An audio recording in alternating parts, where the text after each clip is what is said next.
Hello दोस्तों, नमस्कार। स्वागत है आप सभी का एजुकेशन मंत्रा में। दोस्तों, आज की डेट में उत्तर प्रदेश की योगी सरकार ने एक स्पष्टीकरण आदेश जारी किया है जो 69,000 शिक्षक भर्ती से संबंधित है।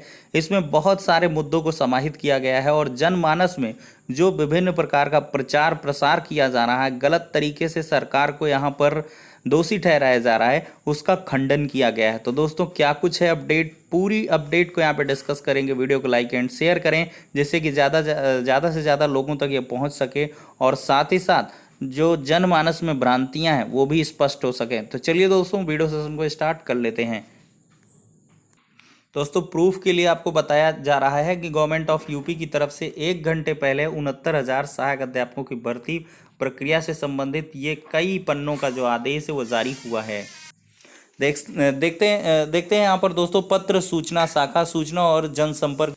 तो यहाँ पर दोस्तों देखा जाए तो कतिपय तत्वों द्वारा मीडिया के विभिन्न माध्यमों से जनपद आवंटन सूची और चयन की पूरी प्रक्रिया के संबंध में तथ्यहीन और त्रुटिपूर्ण आंकड़े प्रस्तुत कर भ्रम पैदा किया जा रहा। तो इसी परिप्रेक्ष्य में यहाँ पर राज्य सरकार ने बेसिक शिक्षा व्यवस्था को और सुदृढ़ करने और युवाओं को रोजगार के अवसर उपलब्ध कराने के लिए कोविड-19 की महामारी के बावजूद मिशन रोजगार के तहत 69,000 सहायक अध्यापकों की भर्ती प्रक्रिया को निष्पक्षता और पूरी पारदर्शिता के साथ संपन्न कराया है। यह भर्ती प्रक्रिया आरक्षण और विशेष आरक्षण के सुसंगत नियमों का अनुपालन करते हुए बिना किसी मानवीय हस्तक्षेप के राष्ट्रीय सूचना विज्ञान केंद्र द्वारा विकसित सॉफ्टवेयर के माध्यम से संपन्न की गई है।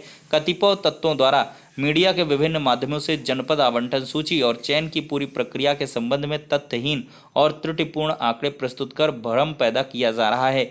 यह जानकारी आज यहां देते हुए एक सरकारी प्रवक्ता ने बताया है कि उत्तर प्रदेश बेसिक शिक्षा परिषद के अधीन संचालित प्राथमिक विद्यालयों में 69,000 सहायक अध्यापक भर्ती प्रक्रिया के अंतर्गत राष्ट्रीय सूचना विज्ञान केंद्र द्वारा विकसित सॉफ्टवेयर के माध्यम से आरक्षण और विशेष आरक्षण के सुसंगत नियमों का अनुपालन करते हुए अभ्यर्थियों के गुणांक, जनपद की वरीयता, जनपदवार श्रेणीवार रिक्त पदों पर जनपद आवंटन सूची वेबसाइट यहाँ पर प्रकाशित की गई है। सहायक अध्यापक का पद जनपद वर्गीय संवर्ग का है।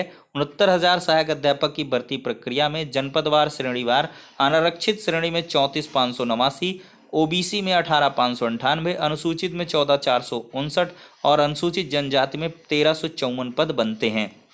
इसके अलावा कार्मिक विभाग उत्तर प्रदेश के शासनादेश दिनांक 28 अगस्त 2015 और शासनादेश 25 सितंबर 2018 द्वारा दिव्यांग श्रेणी को 4%, स्वतंत्रता संग्राम सेनानी को 2%, भूतपूर्व सैनिक को 5%, महिला को 20% आरक्षण दे है। इस प्रकार कुल 31% क्षैतिज यानी कि हॉरिजेंटल जो रिजर्वेशन अनुमन्य है। चयन जनपद आवंटन की समस्त प्रक्रिया एनआईसी द्वारा विकसित सॉफ्टवेयर के माध्यम से अनुमोदित प्रोसेस फ्लो के माध्यम से किया गया है। विशेष आरक्षण और आरक्षित वर्ग के अभ्यर्थियों को जनपदवार श्रेणीवार रिक्त पदों के सापेक्ष उनके गुणांक, जनपद वरीयता के विकल्प के आधार पर जनपद आवंटन की कार्रवाई की गई है। यह भी उल्लेखनीय है कि कार्मिक विभाग के शासनादेश दिनांक 29 नवंबर 1995 दी गई व्यवस्था के अनुसार यदि किसी अभ्यर्थी का चयन विशेष आरक्षण की श्रेणी में किया गया है तो उसकी गणना उनकी अनारक्षित कोटे की रिक्तियों के प्रति भी की जाती है।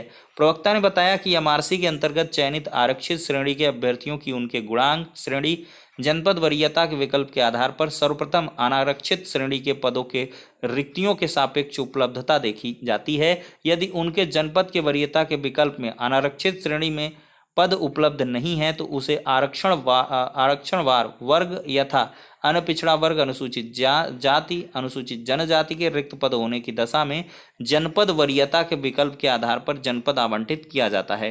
69,000 सहायक अध्यापक भर्ती प्रक्रिया में अनंतिम चयनित जनपद आवंटन सूची में अनारक्षित श्रेणी के 34,589 पदों के सापेक्ष चयनित अभ्यर्थियों की संख्या 20,301 है। इसी प्रकार अन्य पिछड़ा वर्ग के अंतर्गत आरक्षणवार निर्धारित पदों की संख्या 18,559 है और इसके सापेक्ष यहाँ पर 31,228 अभ्यर्थियों का चयन किया गया है। अनुसूचित जाति क्षेत्र श्रेणी के तहत आरक्षणवार रिक्त पदों की संख्या 14,459 है और इसके सापेक्ष 17,260 चयनित किए गए हैं।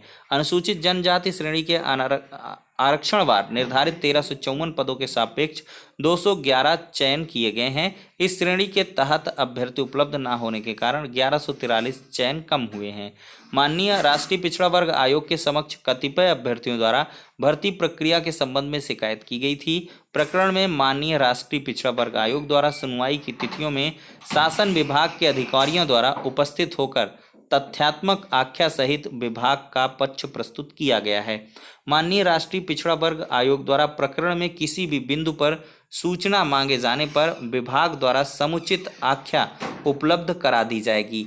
कतिपय असफल अभ्यर्थी जो एनआईसी द्वारा जनपद आवंटन सूची में अपनी मेरिट के कम होने के कारण सम्मिलित नहीं हैं, द्वारा त्रुटिपूर्ण विवेचना कर गलत तथ्य और आंकड़े मीडिया के विभिन्न माध्यमों से प्रस्तुत कर भ्रम की स्थिति उत्पन्न की जा रही है। प्रवक्ता ने बताया है कि एनआईसी द्वारा तैयार वेबसाइट पर प्रदर्शित जनपद आवंटन सूची में यह आवश्यक नहीं है कि अभ्यर्थी जिस श्रेणी का है उसकी चयन श्रेणी वही हो।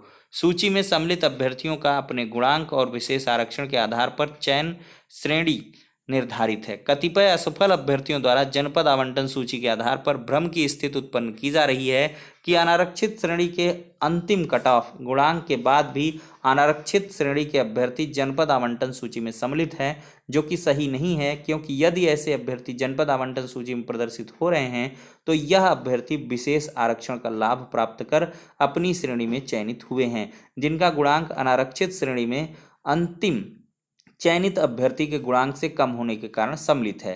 प्रदर्शित सूची में ऐसे अभ्यर्थी भी सम्मिलित हैं जो अपनी मेरिट के आधार पर अनारक्षित श्रेणी में चयनित हुए हैं, परंतु उनके आरक्षित श्रेणी में पद उपलब्ध होने के कारण उन्हें जनपद आवंटन उनकी आरक्षित श्रेणी में किया गया है। तो इस प्रकार से देख सकते हैं दोस्तों, 4 पन्नों का लंबा चौड़ा जो आदेश है वो यहाँ पर दोस्तों दिखाई पड़ रहा है। अब देखते हैं दोस्तों इसका क्या कुछ प्रभाव पड़ेगा, आप क्या कुछ सोचते हैं, आखिरकार जो ये आंकड़े बताए जा रहे हैं ये सही हैं और कहाँ पर आपको यहाँ पर खामी नज़र आ रही है। यहाँ पर देखा जाए तो इतने लंबे चौड़े पत्र के बाद भी अभ्यर्थी बस एक ही मांग कर रहे हैं कि साहब आखिरकार मूल चयन सूची का प्रकाशन आपने क्यों नहीं किया, उसको भी अगर प्रकाशित कर दें तो दूध का दूध पानी का पानी हो जाएगा। किसी अभ्यर्थी को कोई प्रॉब्लम नहीं होगी, आरक्षण का मुद्दा शांत हो जाएगा, अभ्यर्थी अपने घर को वापस होंगे, नई शिक्षक भर्ती की तैयारी करेंगे और पूरे मनोयोग से वो पढ़ाई करेंगे और वो किसी भी प्रकार का कोई भी बेबुनियाद आरोप नहीं लगाएंगे। तो दोस्तों देख सकते हैं आरक्षण को लेकर जो मुद्दा है वो गर्माहट में अभी भी है।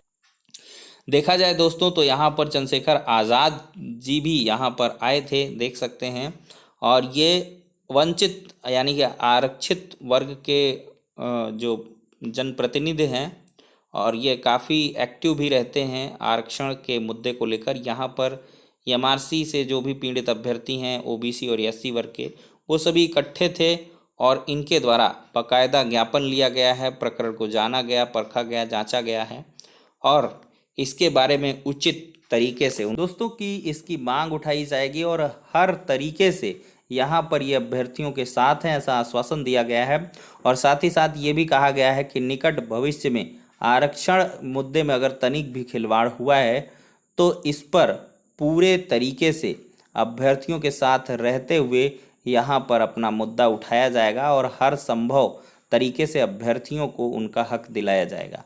तो देखते हैं दोस्तों, यहाँ पर उत्तर प्रदेश सरकार ने तो स्पष्टीकरण कर ही दिया है कि कोई भी किसी प्रकार की अनियमितता नहीं हुई है, जो भी आंकड़े हैं वो फर्जी दिखाए जा रहे हैं। हालांकि बहुत सारी चीज़ें बिल्कुल मैं मानता हूँ यहाँ पर गलत तरीके से प्रचारित और प्रसारित की जाती हैं, जिसकी वजह से जनमानस में भ्रम की स्थिति उत्पन्न होती है। लेकिन अभ्यर्थियों का जो एक चीज़ है, एक मुद्दा है कि मूल चयन सूची जारी कर दें, उसमें वर्गवार जो गुणांक है उसको दर्शा दें और साथ ही साथ हर एक अभ्यर्थी का कैटेगरी वाइज गुणांक भी दर्शा दें एक कॉलम बना के, तो सारा मामला क्लियर हो जाएगा। आप क्या कुछ चाहते हैं, क्या ऐसा ही है मूल चयन सूची की आप लोग मांग कर रहे हैं, तो अवश्य कमेंट करें और साथ ही साथ वीडियो को लाइक और शेयर करते हुए आगे बढ़ाते चले जाएं, जिससे कि ये वीडियो संपूर्ण उत्तर प्रदेश में फैल सके। तो चलिए दोस्तों, अब इसी वीडियो सेशन को यहीं पर एंड करेंगे। जो भी लेटेस्ट इन्फॉर्मेशन आती रहेंगी, 69,000 हो या अन्य प्रतियोगी परीक्षा, उससे संबंधित अपडेट्स को आप सभी तक पहुंचाते रहेंगे। तो नेक्स्ट वीडियो में मिलते हैं।